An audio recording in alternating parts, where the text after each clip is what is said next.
अस्सलाम वालेकुम। आज जो है हमने हेमीएसिटाल या हेमीकीटाल और कीटाल एसिटाल के बारे में देखना है।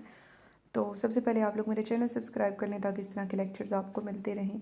तो सिंपली सी बात है कि कोई भी कार्बोनाइल जो कि एल्डिहाइड भी हो सकता है, कीटोन भी हो सकता है, जब कभी वो अल्कोहल के साथ रिएक्ट करता है, एक अल्कोहल के साथ रिएक्ट अभी करेगा, दूसरे के साथ नहीं किया, एक के साथ किया, तो अल्कोहल किस तरह से ब्रेक डाउन होगा, अल्कोहल का हाइड्रोजन सेपरेट होगा, कार्बोनाइल का जो ऑक्सीजन है उसके साथ अटैच होगा, OH बन गया, और बाकी OCH2R ये जो मिथॉक्सी ग्रुप है ये एज इट इज़ कार्बोनाइल वाले कार्बन के साथ अटैच हो गया, तो ये हेमीकीटाल बनेगा।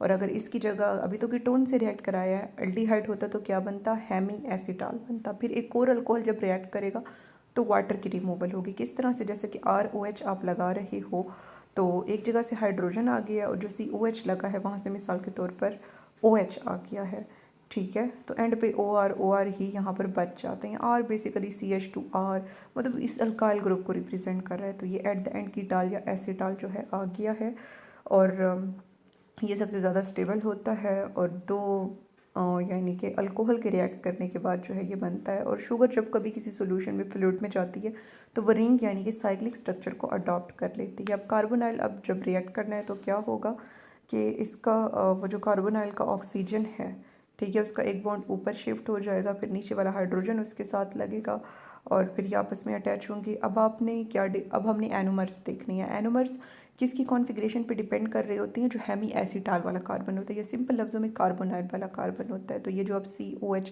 जिसके ऊपर मैंने स्टार लगाया हुआ है इसकी कॉन्फ़िगरेशन देखेंगे। अगर OH है राइट साइड पर तो ये है अल्फ़ा, D तो है ही यानी कि OH राइट साइड पे मैक्सिमम नंबर वाले कार्बन एटम कायरल कार्बन पे लगा हुआ है तो ये अल्फ़ा है और ये 36% एग्जिस्ट कर रहा होता है। लेकिन ज़्यादा स्टेबल बीटा वाला है, नेचर में भी बीटा वाला पाया जाता है, 64% है क्योंकि इसमें OH लेफ्ट साइड पर जो है लगा है।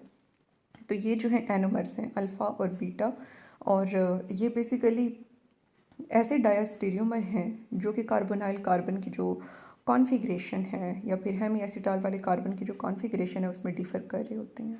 तो ये चीज़ इसलिए मैं इसके साथ बता रही हूँ क्योंकि ये लिंक्ड है। मेन इसकी डेफिनेशन में आता यही है कि हेमीएसिटाल वाले कार्बन की कॉन्फ़िगरेशन इन्वर्टेड। अब फिर वो कह रहे हैं कि एनोमर्स डायस्टेरियोमर हैं क्योंकि एक कार्बन की कॉन्फ़िगरेशन इन्वर्ट हुई, सबकी नहीं हुई, सबकी होती तो इनएंशियोमर होते। तो इसलिए अब ये फिर इनकी जो डायस्टेरियोमर हैं मुख्तलिफ मिरर इमेज होते ही नहीं है, तो उनकी प्रॉपर्टीज़ भी डिफरेंट होती हैं, जैसे कि melting point different, specific rotation different. Glucose को मिसाल के तौर पर प्योर ग्लूकोज को आप पानी में डालते हो तो अगर उसका अल्फा एनोमर है तो रोटेशन कम होगी, बीटा है तो रोटेशन बढ़ जाएगी। तो ये जो चेंज आ रहा है, चेंज हम किसे कहते हैं, म्यूटेशन को कहते हैं। इसकी स्पेसिफिक रोटेशन में इसे म्यूटा रोटेशन कह रही हैं, यानी कि अल्फ़ा के होने से कम हो रही है या बीटा के होने से ज़्यादा, तो ये म्यूटा रोटेशन है। और फिर एक ऐसा वक्त आएगा कि जब ये इंटरमीडिएट बन जाएगी और ये किससे बनेगी, इक्विलिब्रियम मिक्सचर से बनेगी, यानी कि वो जो एनोमर्स हैं उसका भी इक्विलिब्रियम मिक्सचर बन चुका होगा। अल्फ़ा होंगे, बीटा वाले की ओवरऑल रोटेशन इंटरमीडिएट होगी। तो इससे जो है फिर हम क्या कहेंगे कि ये मतलब कि म्यूटा रोटेशन है हमारे पास, इक्विलिब्रियम मिक्सचर की वजह से इंटरमीडिएट रोटेशन का आ जाना। और स्पेसिफिक रोटेशन ग्लूकोज की तो आपको याद होनी चाहिए, +52.6 डिग्री है। अल्लाह हाफ़िज़।